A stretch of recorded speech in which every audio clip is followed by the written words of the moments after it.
ದೇವರ ಮಕ್ಕಳಾಗುವಂತೆ ನಿಮ್ಮ ಆತ್ಮಗಳನ್ನು ವಾಕ್ಯದಲ್ಲಿ ಬಲಪಡಿಸುವ ಅನುದಿನದ ಧ್ಯಾನ ಡಿಸೆಂಬರ್ 4. ಎಲೆನ್ ಜಿ ವೈಟ್ ರವರ sons and daughters of god ಎಂಬ ಪುಸ್ತಕದ 339ನೇ ಪುಟ.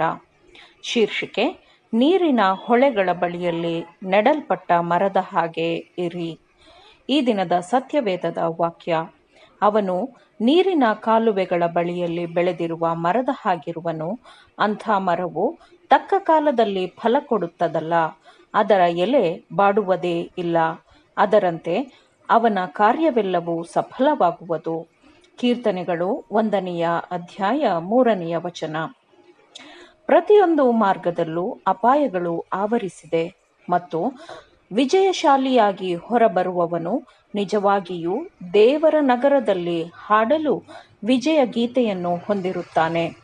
ಕೆಲವರು ಗುಣಸ್ವಭಾವದ ಬಲವಾದ ವಿಶಿಷ್ಟತೆಯನ್ನು ಹೊಂದಿರುತ್ತಾರೆ.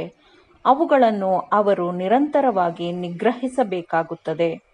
ಆ ಗುಣಸ್ವಭಾವಗಳನ್ನು ದೇವರಾತ್ಮನ ನಿಯಂತ್ರಣದಲ್ಲಿ ಇರಿಸಿಕೊಂಡರೆ ಅವು ಆಶೀರ್ವಾದದಾಯಕವಾಗಿರುತ್ತದೆ. ಆದರೆ ಅದಾಗದಿದ್ದರೆ ಶಾಪಕ್ಕೆ ಅವರು ಸಾಕ್ಷಿಗಳಾಗಿರುತ್ತಾರೆ, ಶಾಪವನ್ನು ಸಾಬೀತುಪಡಿಸುತ್ತಾರೆ. ಈಗ ಜನಪ್ರಿಯತೆಯ ಅಲೆಯ ಮೇಲೆ ಸವಾರಿ ಮಾಡುತ್ತಿರುವವರು ಚಂಚಲರಾಗದಿದ್ದರೆ ಅದು ಕರುಣೆಯ ಅದ್ಭುತವೇ ಹೌದು. ಹೀಗೆ ನೆಲೆಗೊಂಡ ಅನೇಕರು ತಮ್ಮ ಸ್ವಂತ ಜ್ಞಾನದ ಕಡೆಗೆ ವಾಲಿಕೊಂಡಂತೆ ಅವರೂ ಸ್ವಂತ ಜ್ಞಾನದ ಮೇಲೆ ಅವಲಂಬಿಸಿದರೆ ಅವರ ಬುದ್ಧಿವಂತಿಕೆಯು ಮೂರ್ಖತನವೆಂದು ಸಾಬೀತಾಗುತ್ತದೆ. ಆದರೆ ಅವರು ನಿಸ್ವಾರ್ಥವಾಗಿ ಎಂದಿಗೂ ಸತ್ಯದ ತತ್ವಗಳಿಗೆ ಹಿಂದೆ ಸರಿಯದೆ ತಮ್ಮನ್ನು ತಾವು ದೇವರ ಕೆಲಸಕ್ಕೆ ಅರ್ಪಿಸಿಕೊಳ್ಳುವಾಗ ಕರ್ತನು ಅವರ ಮೇಲೆ ತನ್ನ ನಿತ್ಯವಾದ ಬಾಹುಗಳನ್ನು ಚಾಚುತ್ತಾನೆ ಮತ್ತು ಅವರಿಗೆ ತಾನು ಪ್ರಬಲವಾದ ಸಹಾಯಕನೆಂದು ಸಾಬೀತುಪಡಿಸುತ್ತಾನೆ. ದೇವರ ಕೆಲಸದಲ್ಲಿ ಬಹಳ ಬೆಲೆಯುಳ್ಳ ತಲಾಂತುಗಳನ್ನು ಹೊಂದಿರುವ ಯಾವುದೇ ಮನುಷ್ಯನಿಗೆ ಇದು ಅಪಾಯಕಾರಿ ಕಾಲವಾಗಿದೆ. ಯಾಕೆಂದರೆ ಸೈತಾನನು ಅಂತಹ ವ್ಯಕ್ತಿಯ ಮೇಲೆ ನಿರಂತರವಾಗಿ ತನ್ನ ವಂಚನೆಯ ಶೋಧನೆಗಳನ್ನು ಒಡ್ಡುತ್ತಿರುತ್ತಾನೆ.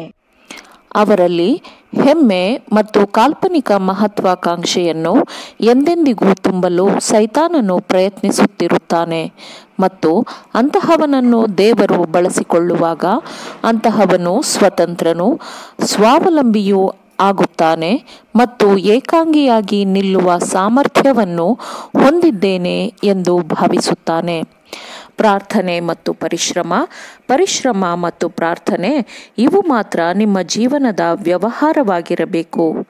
ಸಾಮರ್ಥ್ಯ ಮತ್ತು ಸ್ತುತಿ ಎಲ್ಲವೂ ದೇವರಿಗೆ ಮಾತ್ರ ಸಲ್ಲಬೇಕು ಎಂದು ಪ್ರಾರ್ಥಿಸಬೇಕು ಮತ್ತು ಕೆಲಸದ ಹೊಣೆಗಾರಿಕೆಯು ನಿಮ್ಮದೇ ಎಂಬಂತೆ ನೀವು ಕೆಲಸ ಮಾಡಬೇಕು. ನಿಮಗೆ ಅಧಿಕಾರವು ಬೇಕಿದ್ದರೆ ನೀವು ಹೊಂದಬಹುದು. ಅದು ನಿಮ್ಮನ್ನು ಆ ಸ್ಥಳಕ್ಕೆ ದಾಖಲಿಸಲು ಆಯ್ಕೆ ಮಾಡಿಕೊಳ್ಳಲು ಕಾಯುತ್ತಿದೆ. ದೇವರನ್ನು ಮಾತ್ರ ನಂಬಿರಿ, ಆತನ ವಾಕ್ಯವನ್ನು ಸ್ವೀಕರಿಸಿರಿ, ನಂಬಿಕೆಯಿಂದ ಅವುಗಳನ್ನು ಪಾಲಿಸಿರಿ. ಆಗ ಆಶೀರ್ವಾದಗಳು ದೊರಕುತ್ತದೆ. ನಮ್ರತೆಯ, ನಂಬಿಕೆಯ, ಪಶ್ಚಾತ್ತಾಪದ ಹೃದಯವನ್ನು ಹೊಂದಿರುವವರನ್ನು ದೇವರು ಸ್ವೀಕರಿಸುತ್ತಾನೆ ಮತ್ತು ಅವರ ಪ್ರಾರ್ಥನೆಯನ್ನು ಕೇಳುತ್ತಾನೆ. ಮತ್ತು ದೇವರು ಸಹಾಯ ಮಾಡಿದಾಗ ಎಲ್ಲ ಅಡೆತಡೆಗಳು ನಿವಾರಣೆಯಾಗುತ್ತದೆ.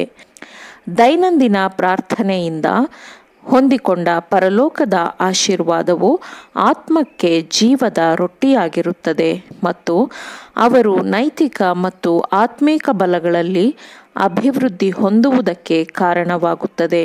ಹೇಗೆಂದರೆ ನೀರಿನ ಹೊಳೆಗಳ ಬಳಿಯಲ್ಲಿ ನೆಡಲ್ಪಟ್ಟ ಮರವು ಅಭಿವೃದ್ಧಿ ಹೊಂದುವ ಹಾಗೆ. ಆಮೇನ್. ದೇವರ ವಾಕ್ಯಗಳನ್ನು ಶ್ರದ್ಧೆಯಿಂದ ಆಲಿಸುವವರು ಪಾಲಿಸುವವರು ಆಗಬೇಕೆಂದು ನಿಮ್ಮನ್ನು ಉತ್ತೇಜಿಸುತ್ತೇನೆ. ಪರಿಶುದ್ಧಾತ್ಮನ ಸಹಾಯದಿಂದ ಆಲಿಸಿದ ನಿಮ್ಮೆಲ್ಲರಿಗೂ ಧನ್ಯವಾದಗಳು. ಮತ್ತೆ ದೈನಂದಿನ ಧ್ಯಾನಕ್ಕಾಗಿ ನಾಳೆ ಸಂಧಿಸೋಣ. ಆಮೇನ್.